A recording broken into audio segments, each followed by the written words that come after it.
सेवा शिक्षण बहुउद्देशीय मंडळ या संस्थेमार्फत पद्मश्री डॉक्टर E.P. कोरटे अभियांत्रिकी महाविद्यालयाची स्थापना एक इंजिनिअरिंग पोस्ट इंजिनिअरिंग PhD शिक्षण महाविद्यालयात या सर्व फॅकल्टीज उपलब्ध आहेत. महाविद्यालयाचे नॅक झाले आहे, MBA झाले आहे, महाविद्यालय ऑटोनॉमस आहे. हजारो विद्यार्थ्यांना रोजगार उपलब्ध करून देत आहे. अशा ज्ञानदेव पाटील आहेत, सचिव डॉक्टर अरविंद कोलते आहेत आणि प्राचार्य म्हणून डॉक्टर अनिल खर्चे काम पाहत आहेत. अशा परिस्थितीमध्ये अत्यंत देखणं कॉलेज या ठिकाणी उभं राहिलेलं आहे. 10 साली सुरू झालेलं महाविद्यालय कोलते मिळालेलं नागपूर विद्यापीठात एक सर्वोच्च अशी पदवी वाईस चान्सलर म्हणून त्या ठिकाणी 62 ते 72 या 10 वर्षाच्या कालावधीमध्ये त्यांना ही संधी मिळाली. एक अतिशय घडवण्यासाठी त्यांनी मनापासून प्रयत्न केले. असे प्रयत्न करीत असताना या ठिकाणी इंजिनिअरिंग महाविद्यालय ज्या पद्धतीनं प्रतिकूल परिस्थितीत सुरू केलं आणि ते नावारूपाला, अशा परिस्थितीमध्ये एक उत्तम प्रशासक म्हणून, एक चांगला जाणता माणूस म्हणून कोलते साहेबांनी केलेली स्थापना, त्या काळात दाखवलेलं विजन हे आपल्या सगळ्यांच्या करिअर घडवण्याला मदत करणारं ठरलं. अशा परिस्थितीमध्ये मोक्षगुंडम सारख्या एका कर्नाटकातल्या इंजिनिअरिंग माणसानं ज्या प्रकारचं स्वप्न पाहिलं,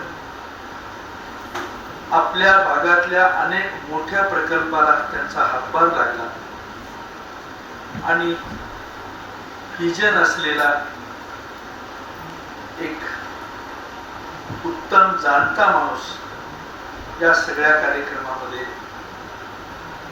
अतिशय उठाळून दिसला. हे आपल्या सगळ्यांचं भाग्य आहे. मित्रांनो, आपण मोठ्या प्रमाणात या सगळ्या गोष्टी करत असताना आपल्या वडिलांची दानत विचारात घेता खूप कष्टानं डॉक्टर सारख्या, इंजिनिअरिंग सारख्या पदवीला प्राप्त होण्यासाठी मोठी रक्कम डोनेशन म्हणून द्यावी लागते. अशा ठिकाणी देखील आई वडिलांच्या कर्तव्यातूनच या गोष्टी घडत असतात. परंतु अलीकडच्या काळात डॉक्टर सारख्या परीक्षेत उत्तीर्ण झाल्यावर देखील पेशंटची वाट बघत बसावं लागतंय. अशा प्रकारचं दुःख या कष्ट करणाऱ्या, चांगुलपणात जतन करणाऱ्या, सात्विक पद्धतीनं कष्ट करणाऱ्या विद्यार्थ्याच्या वाट्याला आलेला आपल्याला दिसतं. अशा परिस्थितीमध्ये आज सुरुवातीची जी महाविद्यालय होती, सरकारी महाविद्यालय मोठ्या जोमानं काम करीत होती, अशा महाविद्यालयामध्ये देखील आणखी एक पाळी वाढवून, मुलांची कॅपॅसिटी वाढवून इंटक कॅपॅसिटी अधिक वाढवून त्या ठिकाणी अधिक जागा निर्माण करण्यात आलेली आहे. एवढ्या जागांची गरज आहे का याचा विचार न करता आज मोठ्या संख्येनं अशा प्रकारच्या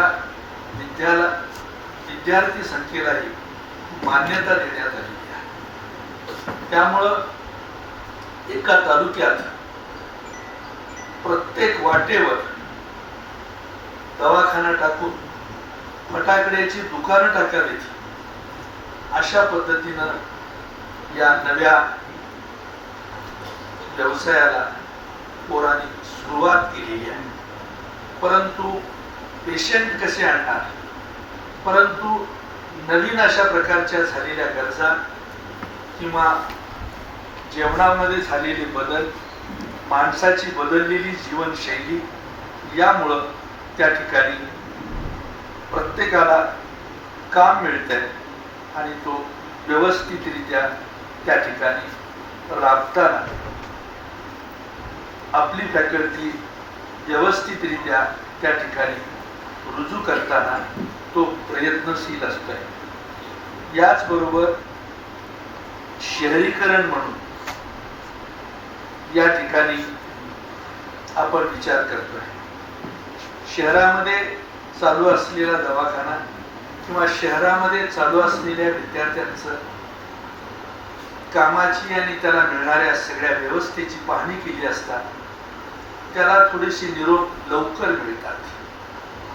त्या विद्यार्थ्याला उत्तम पद्धतीचं मार्गदर्शन लाभत असतं. शिकवणीच्या माध्यमातून देखील विद्यार्थी पुढे येत असतो. परंतु शहरी विद्यार्थी आणि ग्रामीण भागातला विद्यार्थी, शहरातलं जीवन आणि खेड्यातलं जीवन म्हणजे निसर्गाच्या मांडीवरील स्वाभाविकतेचं राज्य असतं. अशा परिस्थितीत ग्रामीण भागातून आलेला जो विद्यार्थी आहे तो विद्यार्थी थोडासा मागासलेला आहे अशा प्रकारची जाणीव शिक्षकांनाही होते, विद्यार्थ्यांनाही होते.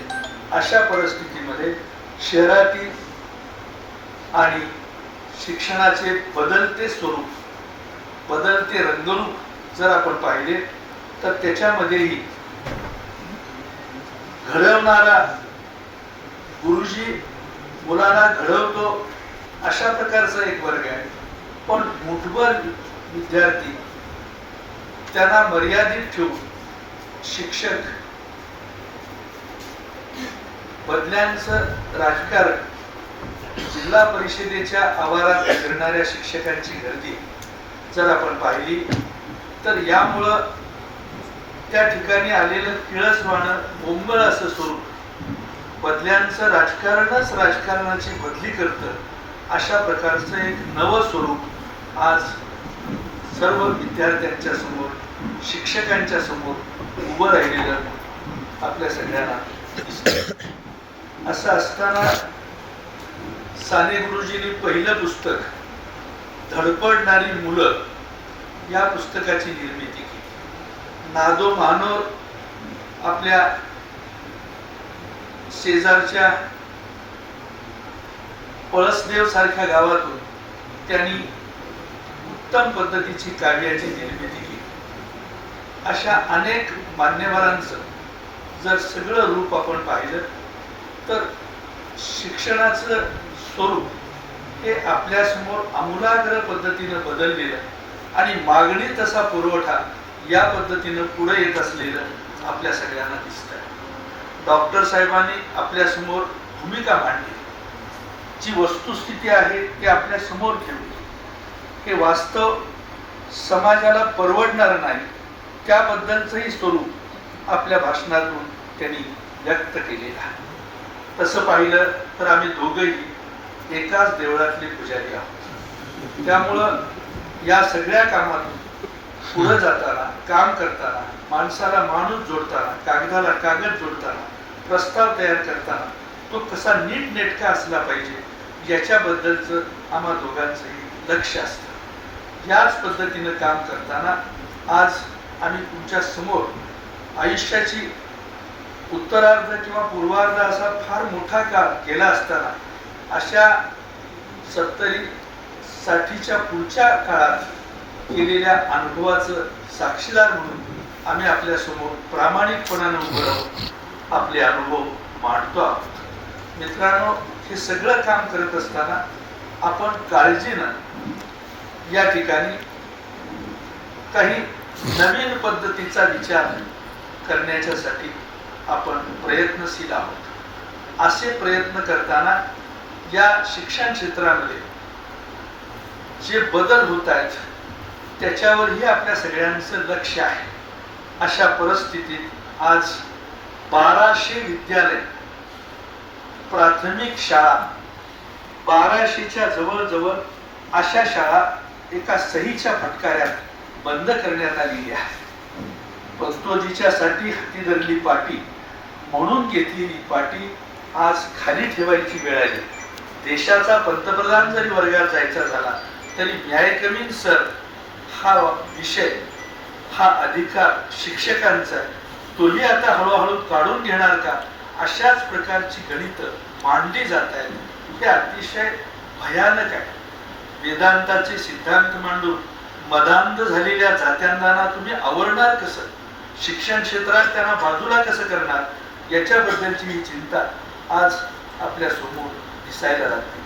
अशा वेळेला साने गुरुजी सारख्या नामवंत शिक्षकांनी उत्तम अशा प्रकारचं काम केलं, आपलं कार्यक्षेत्र निवडलं आणि धडपडणाऱ्या मुलापासून ते साने गुरुजींनी अनेक पुस्तकाला स्पर्श केला, अनेक दिगंत कीर्तीच्या अशा लेखणीला त्यांनी साथ दिली. आणि ज्या वेळेला हे जग आपल्या मनासारखं चालत नाही असं वाटलं त्यावेळेला अमळनेर सारख्या ठिकाणी त्यांनी आपलं कार्यक्षेत्र निवडलं आणि जग आपल्या मनासारखं चालत नाही असं वाटल्यानंतर जगाचा स्वतःहून निरोप घेतला. अशा प्रकारचा हा गणवाळू संवेदनशील मनाचा शिक्षक आपल्यातून निघून गेला. परंतु ते असं म्हणायचे की जगानं केलेल्या निंदास्तुतीवर काटे लावून कर्मात रमणाऱ्या भारतीय संस्कृतीचं प्रधान कमळ जपत असताना ब्राह्मणाला दक्षिणा देताना देखील गव्हाला पाणी लावून द्यायचे असते, कारण दक्षिणेला ओलावा असावा, त्याला सोन्याचा गिलावा नसला तरी प्रेमाचा ओलावा आहे हे सिद्ध करण्यासाठी पाणी लावायचे असते. हे आपल्या भारतीय संस्कृतीचं सिद्धांत आहे. अशा प्रकारची भूमिका त्यांनी ठणकावून लोकांच्या समोर मांडली. अशा प्रकारचं काम त्यांनी आपल्या आयुष्यामध्ये केलं. परंतु या कामाला उठाव मिळाला नाही. चांगल्या कामाला उशीर लागतो, पण त्यांच्या मृत्यूनंतर देखील या कामाची गणित मांडली गेली. अशा परिस्थितीमध्ये विद्यार्थ्यांच्या भल्यासाठी शिक्षकांचा जीवन त्याग मोठा असून विद्यार्थ्यांना 4 गुण कमी मिळाले तरी चालतील, पण त्यानं गुणवान झालं पाहिजे अशा प्रकारचं शिक्षण सुरुवातीच्या काळात अभिप्रेत होतो. आज मात्र फक्त गुणाचीच मार्कलिस्ट अधिक बघितली जाते. पोरगा गुणवान असला पाहिजे, पण मार्क त्याला अधिक असले तरच प्रगती करता येते, यावर सगळ्यांचाच भर असतो आणि त्याच्यामुळं तशा पद्धतीचं काम अलीकडं मोठ्या प्रमाणात करण्यात येते. अशाकडं शिक्षकांनी मुलांचे मार्क वाढवण्यासाठी जसे प्रयत्न होतात तशाच पद्धतीनं गुणवान असलेल्या विद्यार्थ्याला देखील लक्षपूर्वक कसं वाढवायचं, त्याचे गुण अधिक चांगुलपणानं समाजात वाढवले पाहिजेत, अशा प्रकारचा विषय हा आपल्या समोर येणं अत्यंत आवश्यक आहे. या कॉलेजचे प्राचार्य, या कॉलेजचे संपादक, ते एका विद्यार्थ्याचं करिअर घडवण्यासाठी सर्वंकष असा विद्यार्थी तोलामोलाचा तयार झाला पाहिजे. कुठेही टाकलं तरी त्यानं वापरून दाखवलं पाहिजे, अशा सामर्थ्यानं विद्यार्थी तयार करण्यासाठी मोठ्या हिमतीनं ते प्रयत्न करत आहे. अशा वृत्तपत्राच्या माध्यमातून विद्यार्थ्यांचं जागरण करणं, विद्यार्थ्यांचं प्रबोधन करणं, या गोष्टीसाठी ते प्रयत्न करतात. प्राध्यापक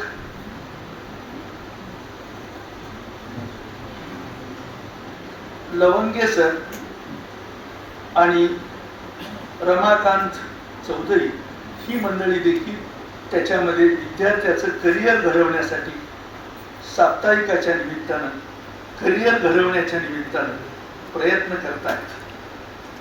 बाळशास्त्री जांभेकरापासून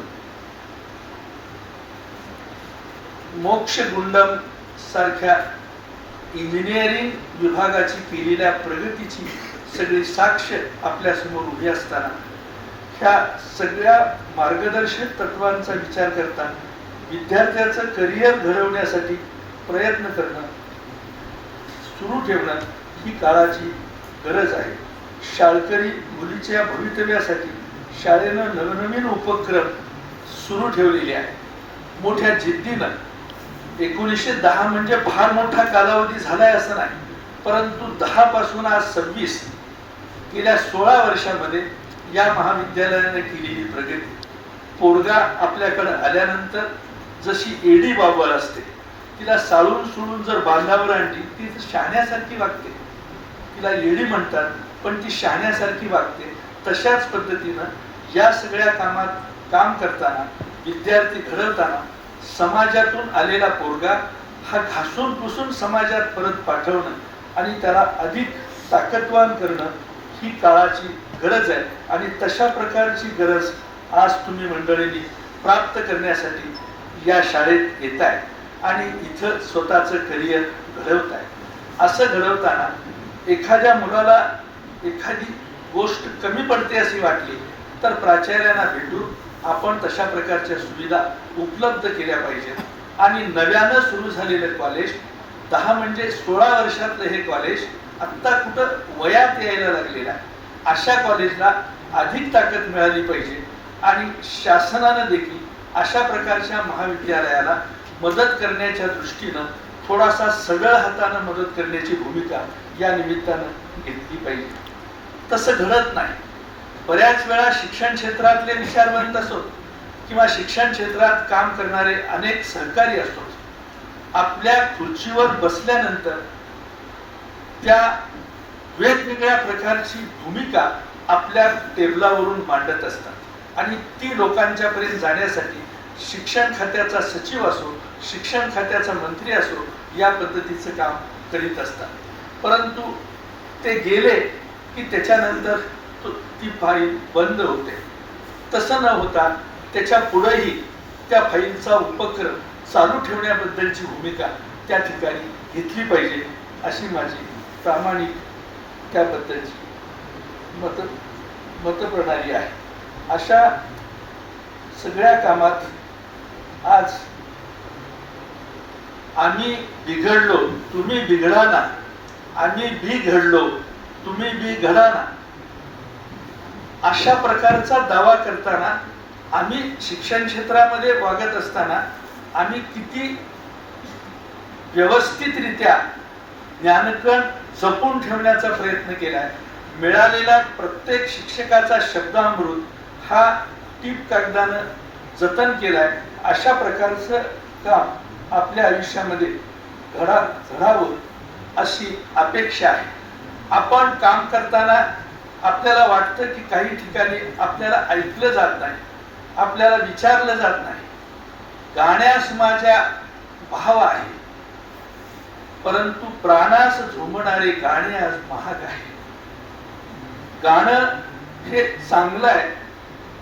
पानाफुलांनी बहरलेल्या 11 एकराच्या परिसरात आपण आल्यानंतर या मोकळ्या मैदानात आपण करिअर घडवण्यासाठी किती प्रयत्न करतोय, आपल्या खेळासाठी आपण किती वेळ देतोय. एखादा शिक्षक, क्रीडा शिक्षक आपल्याला किती समजावून सांगतोय, त्या प्रकारचं प्रतिसाद देताना आपण तशा पद्धतीनं दाद देण्याबद्दलची प्रक्रिया आपण पूर्ण करतो का याच्याबद्दलचाही विचार आपण या निमित्तानं केला पाहिजे. बहिणाबाई म्हणते, विना कपाशीनं फुले त्याले बोंड म्हणू नये, हरे नामाविनं बोले त्याले तोंड म्हणू नये, आदर्शाला गुणवी त्याला गाव म्हणू नये. अशी सांगणारी बहिणाबाई खुरपायला जाताना जिला जीवनाची मुळाक्षरं माहीत नव्हती ती बहिणाबाई अहिराणीच्या भाषेत लोकांना जीवनाचं तंत्रज्ञान समजावून सांगताना दिसते आणि खुरपायला जाणाऱ्या महिलेनी जीवनाचं गणित लोकांसमोर मांडलेलं सांगते. याच बरोबर मृत्यूची व्याख्या करताना दोन श्वासामधलं अंतर, दोन श्वासात अंतर पडलं की मृत्यू झाला, एवढं साधं गणित बहिणाबाईंनी आपल्या अहिराणीमधून मांडलं. पोटदुखे नावाच्या लेखकाने 10 पुस्तकं लिहिली आणि झाडी बोली नावाच्या भाषेतून देखील या मराठीच्या सावत्र बहिणीला मदत करण्याचा प्रयत्न केला. या पद्धतीनं समृद्ध असलेली मराठी ही समोर आली असताना आज ती देशाच्या पातळीवरही नावारूपाला आलेली आपल्याला दिसते. आज अभिमत मराठी म्हणून तिचा नावलौकिक वाढत असताना आपल्याला या ठिकाणी पाहायला मिळतो. अशा वेळेला हरिनामाविनं बोले त्याला तोंड म्हणू नये असं सांगताना बहिणाबाई या सर्वच आदर्शाबद्दल अतिशय चांगुलपणाचा उल्लेख करताना दिसते. 1 मे 1907 रोजी महाराष्ट्र दिनाची स्थापना झाली. लोखंडे नावाच्या कामगार नेत्यानं कामगार दिनाचे महत्व पटवून दिले आणि विद्यार्थ्यांनी पाठीवरची बॅग बाजूला ठेवून, जी शॅक म्हणतो आपण, ती शॅक पाठीवरची बाजूला ठेवली. घरात आलो की आपण शॅक बाजूला ठेवतो आणि आईला जर ग्लासभर पाणी, दमलेली आई जर पोराच्या लक्षात आली, दमलेला बाप जर पोराच्या लक्षात आला आणि जनावराला पाणी पाजताना बाबा आला कासरा तो इकडं, मी पाणी पाजतो, मी हे काम करतो, म्हणून आई बापाला मदत करण्याबद्दलची भूमिका जर कॉलेजातल्या पोरांनी घेतली तर आपल्या पोरांना आपल्याला मदत केल्याबद्दल आईचं वडिलांचं काळी सुपा एवढं मोठं होतं, त्यांना समाधान वाटतं. अशा समाधान वाटणाऱ्या आई वडिलांना ताकद देणारी भूमिका विद्यार्थ्यांनी घेतली पाहिजे. अशा प्रकारचं काम आपल्या आयुष्यामध्ये आपण केलं पाहिजे. त्याचबरोबर दमलेल्या आईला ग्लासभर पाणी दिलं. आई तू आज दमलीस म्हणून मुलीनं तिच्या जवळ जाऊन आपली सॅक बाजूला ठेवून जर तिला पाणी देण्याचा प्रयत्न केला तर दमलेली आई ज्याच्या लक्षात येते, अंगणात वाट बघत बसलेली आई ज्याच्या लक्षात आहे, त्याच्या आयुष्यात कधीही पराभव पत्करावा लागणार नाही. त्याला कुठल्याही प्रकारची कमतरता त्याच्या आयुष्यामध्ये येणार नाही. अशा परिस्थितीत आज मी आपल्याला या शेवटी एवढंच सांगू इच्छितो, आई तुझ्या योगे ब्रह्मांड आठवेगे, कैलास सोडून ये मुलके समान वेगे. आई माझं यश आहे, तार आणि उत्तीर्ण तुम्ही झाला, सुयश आहे लाभले आपणाला. अशा प्रकारचं कौतुक आज मला भरभरून मिळतंय. पण आई तू असती तर ह्या कौतुकाला अधिक दिमागदारपणा आला असता. अशा प्रकारे आईची आठवण करून देणारे माधव जुलियन आपल्याला जास्त जवळचे वाटतात.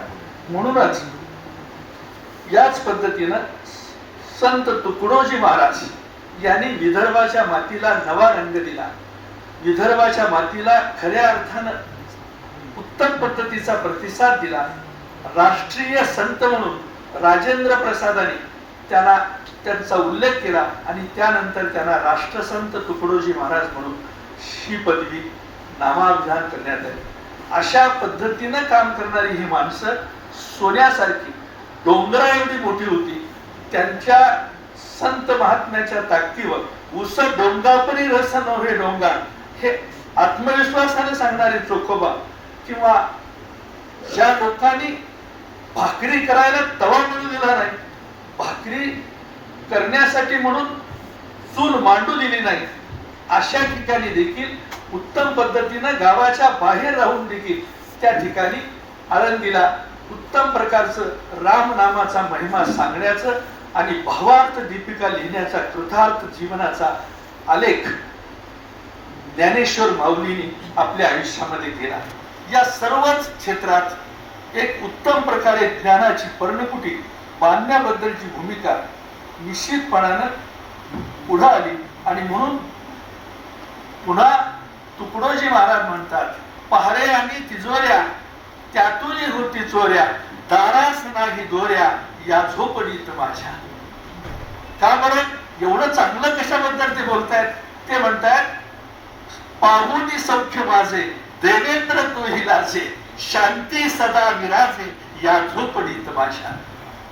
महाली मज्जाव शब्द आला, महाली दारात जाता मज्जाव शब्द आला, परंतु माझ्या झोपडीत यायला कुणाला बंधन नाही. येता तरी सुखे या, जाता तरी सुखे जा, कोणावरील बोजा या झोपडीत माझ्या. अशा प्रकारचं एक जीवनाचं तत्वज्ञान सांगण्याची भूमिका या पंचमहाभूताबद्दलच्या असलेल्या तत्वज्ञानाचा दोनोळख या संतांनी आपल्याला करून दिली. आणि त्याच माध्यमातून महाली मऊ बिछाने कंदील श्यामदाने, आम्हा जमीन माने या झोपडीत माझ्या. अशा प्रकारचं एक तत्वज्ञान या पुढे संतांनी आपल्या समोर ठेवलेलं आहे. आणि म्हणूनच ही शाळा तुकडोजी महाराजांच्या करिअरची झोपडी आहे. शा तुकडोजी महाराजांच्या वचनबद्ध अशा कवीच्या वचनाने सारं ताऊन सुलाखून निघालेलं आपल्याला जाणवतं. आणि म्हणूनच या ठिकाणी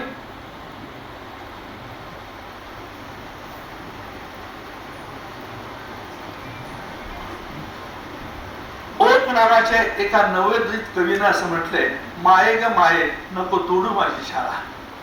खरी कविता आहे ती गर्भपातावरची, पण ती गर्भातली लेखच म्हणते, माये ग माये नको तोडू माझी शाळा. परवा बाई तुला म्हणल्या होत्या का नाही, तुमच्या पोरीचं डोकं लई बेस आहे म्हणून, मग नका शाळा माझी तोडू, मला शाळेत जाऊ द्या, मला पाण्याला जाईल, मी पाण्यात तुम्हाला आईला मदत करेन, तुम्हा सगळ्या घरादाराला नीट ठेवण्यासाठी मी प्रयत्न केले, घराची शोभा म्हणून मला वाढवा, मला असं गर्भातच मारू नका, नको तोडू माझी शाळा.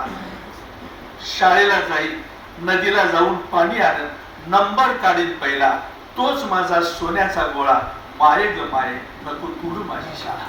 या पद्धतीचा विचार, या पद्धतीचं जीवन ज्या लेकीनं घडवलं, ज्या लेकीनं वावरताना ताकीद दिली, मला तोडू नका, मला गर्भातून बाहेर येण्यासाठी अडवू नका, मी घराची शान म्हणून काम करते.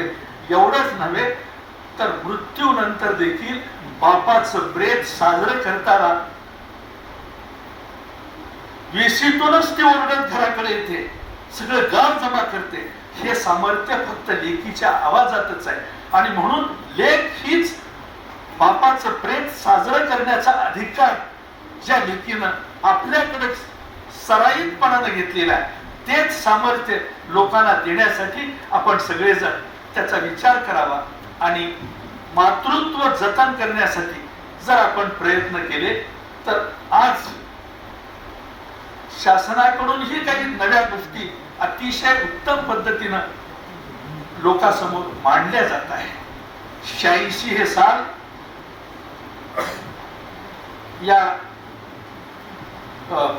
या सगळ्या कामामध्ये संसदेचं आता येणारं वर्ष हे आपण जर विचारात घेतलं तर 86 खासदार वाढणार आहेत. 86 खासदार नव्यानं महिलांच्या माध्यमातून जर पुढे येत असतील तर ही महिलांना आधार देणारी कल्पना आहे. पण त्याच्या मागे त्यांचं काय काम आहे मला माहित नाही, त्यांना काय करायचं आहे. कारण त्याच्यामध्ये ही पक्ष म्हणून उठावदारपणानं लोकांच्या समोर दिसणाऱ्या महिला ह्या त्यांच्याच अधिक असतात, म्हणजे भाजपच्याच अधिक महिला त्यामध्ये येऊ शकतील, अशाच पद्धतीचं गणित त्यामध्ये मांडलं गेलेलं आहे असंही काही लोकांचं म्हणणं आहे. परंतु ह्या सगळ्या दाखल्यामध्ये महिलांना आधार देणारी व्यवस्था समाजामध्ये येत असेल तर त्याचं आपण स्वागत केलं पाहिजे. आज जरी संसदेत बिल पराभूत झालेलं असलं तरी देखील ती कुठल्याही मार्गाने एकदा पुढे आणून त्याला चालू करायचं, अशाच पद्धतीचं धोरण घेण्याबद्दल सरकार विचार करत आहे. ही वस्तुस्थिती त्या ठिकाणी निश्चितपणानं दडलेली आहे असा माझा स्वतःचा अंदाज आहे. मित्रांनो, या ठिकाणी बोलत असताना शाहू फुले आंबेडकरांचा उल्लेख डॉक्टर साहेबांनी केला. जगातल्या सगळ्याच मान्यवरांनी महिलांच्या उद्धारासाठी, दलितांच्या सांगूरपणासाठी, उत्थानासाठी उत्तम प्रकारचं काम केलं.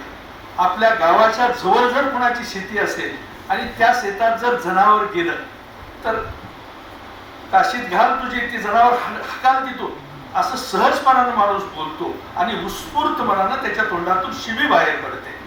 महात्मा फुले हंटर कमिशनला भेटताना व्हिक्टोरिया राणीचा प्रतिनिधी म्हणून त्या हंटर कमिशनशी बोलताना महात्मा फुले म्हणतात, टेल युअर ग्रँड मदर, तुझ्या आजीला जाऊन सांग, we are 19 crores of Indians but without education. हे तुझ्या आजीला जाऊन सांग. आमचं किती नुकसान केलंय तुम्ही, अजून किती करणार आहात, इथून चालते व्हा असं सांगायच्या ऐवजी टेल युअर ग्रँड मदर, तुझ्या आजीला जाऊन सांग. हे विदाऊट शिक्षणाने ही माणसं इथं बसलेली आहेत. यांच्या शिक्षणाचा व्यवस्था केल्याशिवाय तुम्हाला कुठलाही तरुणोपाय नाही. अशा प्रकारचं 14 वर्षापर्यंतच्या मुला मुलींना मोफत शिक्षण मिळण्याबद्दलचा आग्रह धरणारे महात्मा ज्योतिबा फुले हे तुमच्या माझ्या चांगुलपणाचा विषय मांडताना दिसतात. शिक्षणाची दारं सगळ्यासाठी खुली असावी असं म्हटलंय, परंतु आज मुलाच्या बापाला त्याच्या खिशाला न परवडणारं शिक्षण आपल्याला सगळ्याकडून गुदमरून टाकतंय. अशाच प्रकारचं आपलं चित्र समाजाच्या समोर येताना दिसतंय. त्यामुळं या पुढच्या काळामध्ये शिक्षण घेत असताना जर ह्या 1200 शाळा जर या पद्धतीनं बंद झाल्या तर विशेषतः सर्वात पहिल्यांदा जर फटका कोणाला बसत असेल तर मुलींना बसणार आहे. कारण गावात शाळा आहे आणि आपल्या नजरेत आई बापाच्या पोरगी राहते असं वाटतंय म्हणून तो बाप आपल्या मुलीला शाळेत पाठवतोय. पण ह्या 1200 शाळा बंद झाल्यानंतर पहिल्यांदा दरवाजा बंद होणार आहे, तो मुलींच्या शाळेचा दरवाजा बंद केला जाणार आहे. तर अशा प्रकारचं शिक्षण, मोफत मिळणारं शिक्षण, हक्काचं शिक्षण या पद्धतीनं बंद झालं तर समाजाचं चांगुलपण नष्ट होण्याच्या दृष्टीनं ह्या सगळ्या गोष्टी घडत आहेत. तर त्या घडू नयेत अशी माझी अपेक्षा आहे. आईनं दिलेलं दूध देखील पोराला पाण्यासारखं लागतंय आणि प्रेयसीने दिलेलं पाणी मात्र त्याला दारू आणि बियर सारखं लागतंय. हा संस्कृतीतला फरक आहे. हा फरक तुम्हाला कमी करायचा असेल तर या गोष्टी समाजाला समजावून सांगितल्या पाहिजेत आणि आपलं शिक्षण हे चालू राहिलं पाहिजे. त्यासाठी प्रयत्न करणं, त्यासाठी आपल्या प्रयत्नाची पराकाष्ठा करणं आणि आपल्याला शिक्षणानं अधिक जोमदारपणानं, अधिक चांगुलपणानं, अधिक सात्विकपणानं शिक्षणाची दारं सगळ्यांच्यासाठी उलगडली पाहिजेत, मोकळी असली पाहिजेत. तरच आपण ही शिक्षणाची कामं नीटपणानं चालवू शकतो. अशा दृष्टीनं शाहू फुले आंबेडकरांनी निर्माण केलेली ही सगळी व्यवस्था अशीच चालू राहिली पाहिजे. ज्ञानाच्या क्षेत्रात मारलेली आंबेडकरांची भरारी, त्या ठिकाणी उभा केलेलं त्यांचं काम आणि विद्यापीठाला wisdom of knowledge doctor Babasaheb Ambedkar असं आपल्या कपाळावर तिथल्या कॉलेजनं लिहिलं. हा बाबासाहेबांचा लौकिक आहे. बाबासाहेबांचा 1913 ते 1923 या 10 वर्षाच्या काळात उत्तम पद्धतीचं शिक्षण समाजाला मिळावं यासाठी प्रयत्न झाले. तशा प्रयत्नामध्ये 13 ते 23 या 10 वर्षाच्या काळात बाबासाहेबांनी जगातल्या नामवंत विद्यापीठाच्या सगळ्या डिग्र्या आपल्या खिशात घातलेल्या आहेत. नामवंत अशा शिक्षणाबद्दल त्यांनी जबाबदारीनं हे विधान केलेलं. अशा परिस्थितीमध्ये बॅरिस्टर सावरकर असो, बॅरिस्टर बाबासाहेब आंबेडकर असो, या लोकांनी समाजाचं मी देणं लागतो म्हणून काम केलं, उतराई होण्यासाठी काम केलं. अशा परिस्थितीमध्ये ही माणसं जन्माला आली म्हणूनच आम्ही शिकलो. डॉक्टर झाले, मी प्राध्यापक झालो, 3 मुलाचा बाप होण्याअगोदर 40 मुलाचा मास्तर झालो. याचं कारण बाबासाहेबांची पुण्याई म्हणूनच आम्हाला हे करता आलं. अशाच पद्धतीचं सामर्थ्य समाजाला मिळालं आणि समाज अधिक जागरूक व्हावा यासाठी 62 ते 72 या 10 वर्षाच्या काळात नागपूर विद्यापीठाचं कुलगुरुपद भूषविताना घार हिंडते आकाशी पण तिचे चित्त पिलाकाशी, तशा पद्धतीनं या गावावर, या शहरावर कोलते साहेबांचं लक्ष होतं आणि त्याच्यातूनच हा ज्ञानकोशाचा एक एक चमचा या माझ्या विद्यार्थ्यांना मिळावा याच्यासाठी इथं महाविद्यालय उभं करण्याचं काम त्या काळामध्ये कोलते साहेबांनी केलं. आणि म्हणूनच आज आपण सगळेजण ब्लेझर घालून मोठ्या रुबाबात बाबासाहेबांच्या फुल्यांच्या वेशात आज अभिमानानं या ठिकाणी बसू शकला. याच वैभव निश्चितपणानं समाजाला मिळू शकतंय आणि ते अधिक जोमानं मिळावं अशी माझी अपेक्षा आहे. हायस्कूलमध्ये शिकत असताना थोडंसं शिक्षकाचं दडपण असतं. गुरुजी काय म्हणतील याच्याबद्दलची चिंता असते. सगळ्या वर्गामध्ये एखाद्याच वर्गातल्या एखाद्याच शिक्षकाला सगळं कॉलेज घाबरत असतं.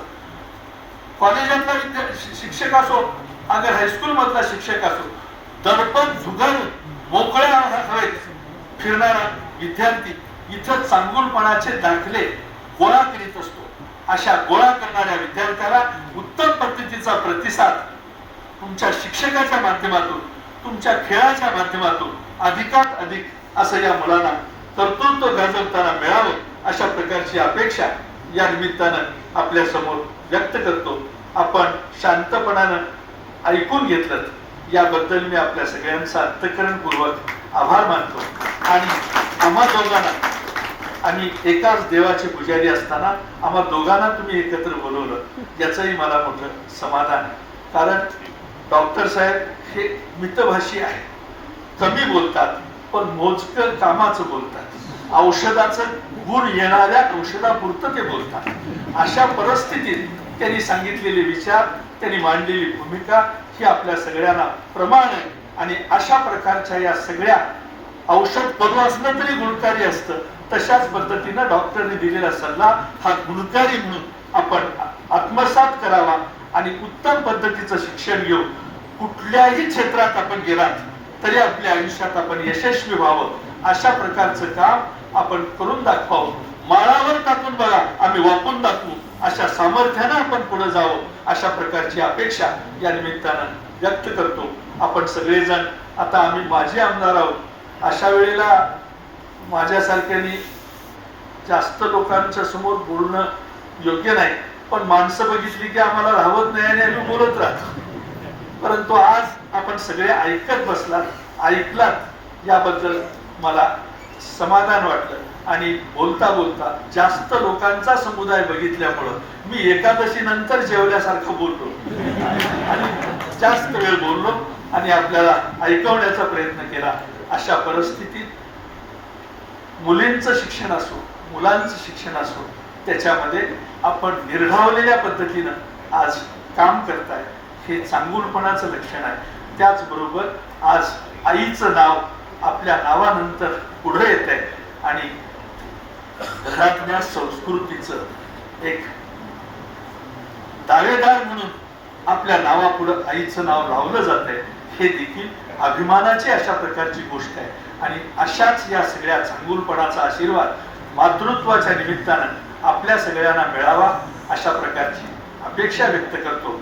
आईच्या शेजारी बसून चुलीवरची भाकरी खाताना आपल्याला जी लज्जत, जी चव चाखायला मिळते ती जास्त चांगुलपणाची आहे. तशाच पद्धतीचा विचार आपण इथं देखील बसून आपण शिक्षकांचे शब्द ऐकावेत. स्वामी विवेकानंदासारखा, राम शेवाळकरांच्या सारखा किंवा कोलतेंच्या सारखा या मान्यवर लोकांच्या या भाषेतून, वैदर्भीय शब्दातून व्यक्त होणारी भाषा ही मवाळ आहे, गोड आहे, चांगुलपणाची आहे, ती आपल्याला अधिक भावते. तर तशा प्रकारची भावणारी भाषा आपल्याला जास्त आपल्या जवळपास असावी, अशाच प्रकारचं सामर्थ्य पांडुरंगानं आपल्याला द्यावं अशी मी या ठिकाणी विनंती करतो आणि लांबलेलं भाषण थांबवतो. जय हिंद, जय महाराष्ट्र.